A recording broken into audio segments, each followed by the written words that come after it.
Pessoal, eu queria falar com vocês sobre o maior obstáculo para o desenvolvimento do Brasil, o jabuti. Le jabutin, de jabri, jabuti, ele jabutito, ele jabutino.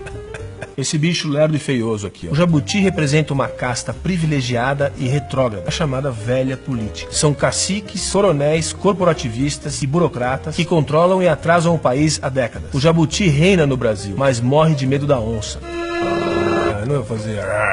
E para entender direito quem é a onça nessa terra de jabutis, o melhor exemplo vem do Segundo Reinado, em meados do século XIX. Na época, o Brasil tinha menos de 10 milhões de habitantes e era uma sociedade agrária e escravocrata. O nome da onça? Irineu Evangelista de Souza. Mas você deve ter ouvido falar nele como Barão de Mauá.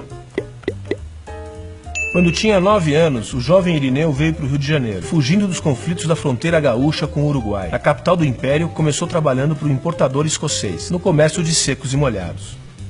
Autodidata, aprendeu contabilidade em inglês, além de se aperfeiçoar na negociação comercial. Olha só alguns feitos do Irineu ainda jovem. Fundou o primeiro estaleiro e construiu a primeira ferrovia do país. Explorou com seus barcos a vapor a região amazônica. Instalou a iluminação pública a gás no Rio de Janeiro. Fundou o Banco do Brasil. Era um banco privado. Conectou a Europa ao Brasil com um cabo telegráfico submarino. Europa! Brasil! Imagina isso em 1875, passar um cabo de telégrafo pelo Oceano Atlântico. Só isso. Não foi à toa que ele ganhou do imperador os títulos de Barão e Visconde de Mauá. Pessoal, a gente está falando de um mega empreendedor, uma super onça. Um self-made man que ascendeu socialmente pelos próprios méritos. Um gênio, pioneiro do capitalismo e da industrialização no Brasil. Um homem que abominava a escravidão, que defendia o trabalho livre, remunerado, com participação nos lucros. Que sabia que a chave para a prosperidade no Brasil era menos intervenção estatal no comércio e na economia, e mais investimento em tecnologia de ponta. Barão de Mauá leu Adam Smith com 15 anos e a partir daí formou sua visão de mundo. Ele foi o precursor do liberalismo no Brasil. Detestava privilégios e gostava de concorrência. No seu auge, em 1860, tinha 17 empresas em 6 países. E a sua fortuna era maior do que o orçamento imperial. Muita grana. Mas a maioria dessa riqueza se perdeu. Sabem por quê? Algumas pedras no caminho, ou melhor, alguns jabutis. O maior deles foi o ministro da Fazenda de Dom Pedro II, o Visconde de Itaboraí. Poderia ser chamado de Visconde Jabuti. Sempre intervindo contra a livre iniciativa, o Visconde Jabuti chegou a desapropriar algumas empresas do Mauá. Lembra do Banco do Brasil?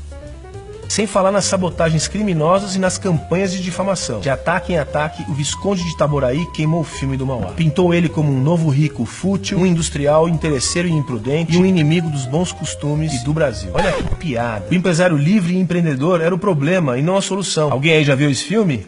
É tipo na novela, o patrão sempre fica de malvado e mau caráter. Bacana, né? Décadas depois, já no século XX, nossa industrialização tardia se deu pela via do capitalismo de Estado. Ou seja, empresas e empresários prosperavam quando alinhados aos interesses do governo. Foi assim com Vargas, foi assim com JK, e foi assim com a marcha forçada da industrialização no período militar. Já nos anos 90, aumentou a farra de financiamento por bancos públicos. Aliás, sobre esse tema, recomendo a leitura do livro Capitalismo de Laços, do professor Sérgio Lazzarini. Explica tudo. Mas essa economia intervencionista, esse capitalismo fake, voou mais alto nesse começo do século XXI. Vimos uma distribuição sem precedentes de vantagens financeiras, utilizando bilhões e bilhões de dinheiro público via BNDES, Banco Nacional de Desenvolvimento Econômico e Social. Dinheiro dos nossos impostos que foram direcionados para as empresas amigas do governo, as chamadas campeãs nacionais. Você conhece algumas, JBS, Odebrecht, etc. Foi a união dos jabutis com a máquina sindical do PT, mais os amiguinhos do Lula, que criou esses Joesleys, Marcelos e Aikes da vida. Pessoal, a liberdade